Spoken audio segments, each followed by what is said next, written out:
శ్రీ గురుభ్యో నమ. శ్రీ శంకర భగవత్పాద విరచిత శివానందలహరి 80వ శ్లోకము.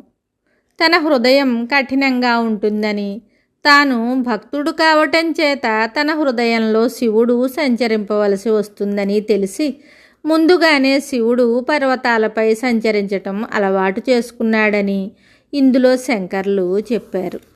ఏష్యత్యేషజనిం మనోస్య కఠినం తస్మిన్నట నీతిమద్రక్షాయై గిరిసీమ్ని కోమలపదన్యాసః పురాభ్యాసితః నో చేద్దివ్యగృహాంతరేషు సుమనస్తల్పేషు వేద్యాదిషు ప్రాయస్సత్సు శిలాతలేషు నటనం శంభో కిమర్థం తవ.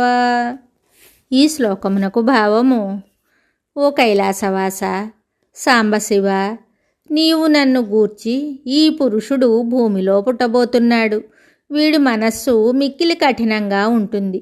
అప్పుడు నేను ఈతని హృదయంలో సంచరింపవలసి వస్తుంది అని ఆలోచించి నా సంరక్షణ కోసమై నేను పుట్టక పూర్వమే కొండల మీద నీ కోమల పాదములతో నడవటానికి అలవాటు చేశావు.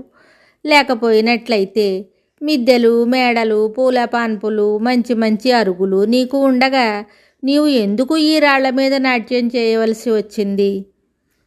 దీనికి ముందు శ్లోకంలో శివుని పాదాలు సుకుమారంగా ఉన్నాయని, యముని గుండెను తన్నడం వల్ల వాటికి నొప్పి కలిగి ఉంటుందని చెప్పబడింది. అంతటి సున్నితమైన పాదాలు గల శంకరుడు కైలాసంపై రాళ్ల మీద ఎందుకు నాట్యం చేయవలసి వచ్చిందో ఈ శ్లోకంలో తర్కబద్ధంగా శంకర్లు చెప్పారు. శంకర్లు ఈశ్వరుడితో ఇలా అన్నారు: ఓ ఈశ్వర, కొంతకాలానికి కలియుగంలో శంకరాచార్యులు కాలడిలో జన్మిస్తాడని, అతడి మనస్సు కఠినమైనదని, అతడు భక్తి కలవాడు కాబట్టి అతడి హృదయంలో నీవు సంచరింపవలసిన అవసరం రావచ్చునని నీకు ముందే తెలుసు.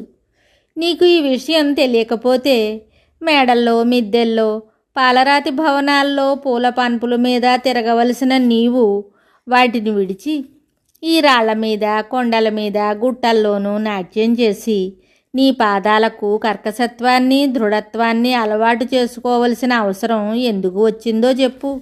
ఇది చూస్తే నీవు ఎంతో దయాసముద్రుడువని, నాపై నీకు ఎంతో కరుణ ఉందని తెలుస్తోంది. నా బండరాతి గుండెల్లో తిరగవలసి వస్తుందని ముందుగానే నీవు కొండలపై తిరగడం అలవర్చుకున్నావు. నీ పాదాలకు కష్ట సహిష్ణుతను అలవాటు చేశావు అని శంకరులు ఈశ్వరునికి చెప్పారు. శంకరులు కలియుగంలో జన్మిస్తారని, ఆయన మనస్సు కఠినమని శివుడు గుర్తించాడట. నిజమే, శంకరులు కఠిన హృదయులే. శంకరులు తల్లిపై ప్రేమ, భక్తి కలవారే అయినా బాల్యంలోనే తల్లిని విడిచి వెళ్ళిపోయారు. వైరాగ్య ప్రవృత్తితో జీవించారు. బ్రహ్మంత వాడికైనా అసాధ్యమైన విషయ సుఖాల్ని సులభంగా విడిచిపెట్టారు. అరిషడ్వర్గాన్ని జయించారు.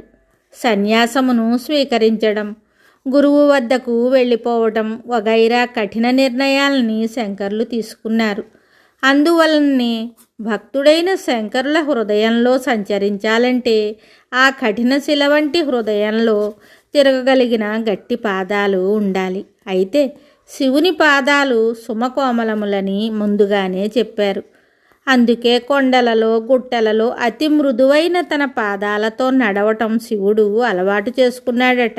ఈశ్వరుడికి పైన చెప్పిన ఉద్దేశమే లేకపోతే దివ్య భవనాలు, పూల పాన్పులు మొదలైనవి సమృద్ధిగా ఆయనకు ఉండగా దుమ్మురేగే రాళ్లల్లో, రెప్పల్లో ఆయన తాండవ నృత్యం చేయడం ఎందుకని శంకరులు శివుణ్ణి ప్రశ్నించారు. కొండలపై నడిచి రాళ్లపై నృత్యం చేసి తన పాదాలలో కాయలు కాసిన తర్వాత శంకరుల హృదయంలో ధైర్యంగా విహరింపవచ్చునన్నదే శివుని ఆశయం కావచ్చునని శంకరులు ఊహించారు.